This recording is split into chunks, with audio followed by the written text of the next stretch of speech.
बिहार विधानसभा 2025 के शीतकालीन सत्र के दौरान गुरुवार का दिन कई महत्वपूर्ण फैसलों और राजनीतिक घटनाक्रमों से भरपूर रहा। राज्य की विधायिका से जुड़े नियमों में बड़ा बदलाव करते हुए सरकार ने विधायकों और विधान पार्षदों दोनों के लिए सुविधाओं का विस्तार कर दिया है। इसके साथ ही राज्यपाल आरिफ मोहम्मद खान ने विधानमंडल द्वारा पारित 11 महत्वपूर्ण बिलों पर हस्ताक्षर कर उन्हें कानून का रूप दे दिया। इन घटनाओं के चलते विधानसभा का चौथा दिन राजनीतिक और प्रशासनिक दृष्टि से खासा अहम साबित हुआ। संसदीय कार्य मंत्री विजय कुमार चौधरी ने सदन में बिहार विधानमंडल सदस्य वेतन भत्ते और पेंशन संशोधन नियम 2025 पेश किया, जिसके तहत अब से सभी एमएलए और एमएलसी को प्रतिमाह 8,300 रुपए का टेलीफोन भत्ता मिलेगा। खास बात यह है कि इसके लिए सदस्यों को कोई बिल या वाउचर जमा करने की जरूरत नहीं है। यह संशोधन पहली बार टेलीफोन खर्च को फिक्स्ड अलाउंस की श्रेणी में लाता है, जहां चाहे एक फोन कनेक्शन हो या 10, सभी खर्च इसी तय राशि में समाहित माने जाएंगे। सरकार का कहना है कि यह कदम विधायकों को अधिक स्वतंत्र और आधुनिक संचार सुविधाएं उपलब्ध कराने के उद्देश्य से लिया गया है, ताकि वे जनता और प्रशासन से बेहतर संवाद स्थापित कर सकें। हालांकि विपक्ष इस पर जो फैसला हुआ है, इस फैसले पर सवाल उठा रहा है। विपक्ष के अनुसार राज्य में बेरोजगारी और वित्तीय चुनौतियों के बीच विधायकों को भत्ता बढ़ाना उचित नहीं है, जबकि सरकार इसे आधुनिक विधायी कार्य का हिस्सा और संचार सशक्तिकरण बता रही है। उधर राज्यपाल आरिफ मोहम्मद खान ने विधायकों के भत्ते पर उठ रही राजनीतिक प्रतिक्रियाओं के बीच विधानमंडल से पारित 11 महत्वपूर्ण बिलों को मंजूरी दे दी।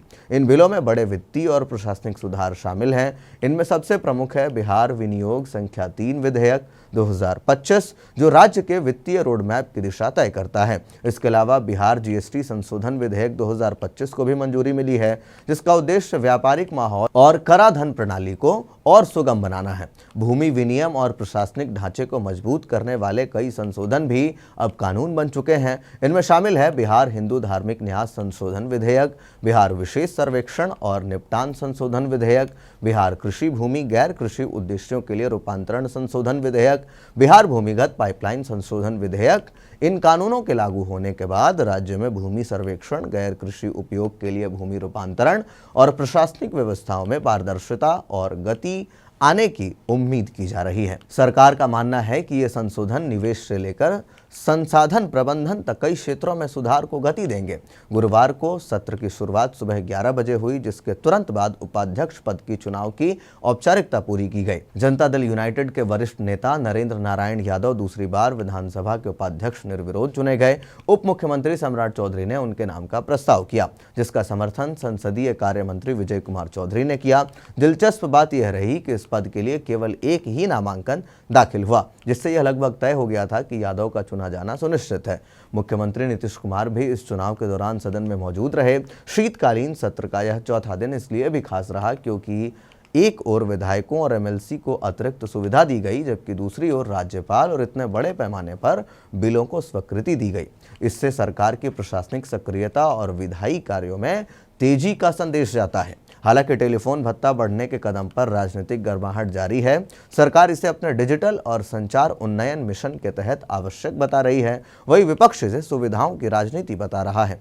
समग्र रूप से देखा जाए तो गुरुवार का दिन बिहार की राजनीति और विधान प्रक्रिया दोनों के लिए अहम निर्णयों वाला साबित हुआ, जिसके प्रभाव आने वाले दिनों में स्पष्ट रूप से दिखाई देंगे। तो एक ओर जहां 11 फाइलों पर राज्यपाल के हस्ताक्षर चले, तो वही दूसरी ओर जो तमाम एमएलए और एमएलसीज हैं उनको 8,300 की टेलीकम्युनिकेशन की जो भत्ता है उसको एक तरीके से जो है एक जगह पर लाया गया, ताकि आप एक कॉल करें या फिर हज़ारों कॉल करें, आप जो खर्च है वो 8,300 रुपये का ही आएगा। आप इस पूरे विषय को लेकर के क्या कुछ सोचते हैं, कमेंट बॉक्स में अपनी राय ज़रूर दें।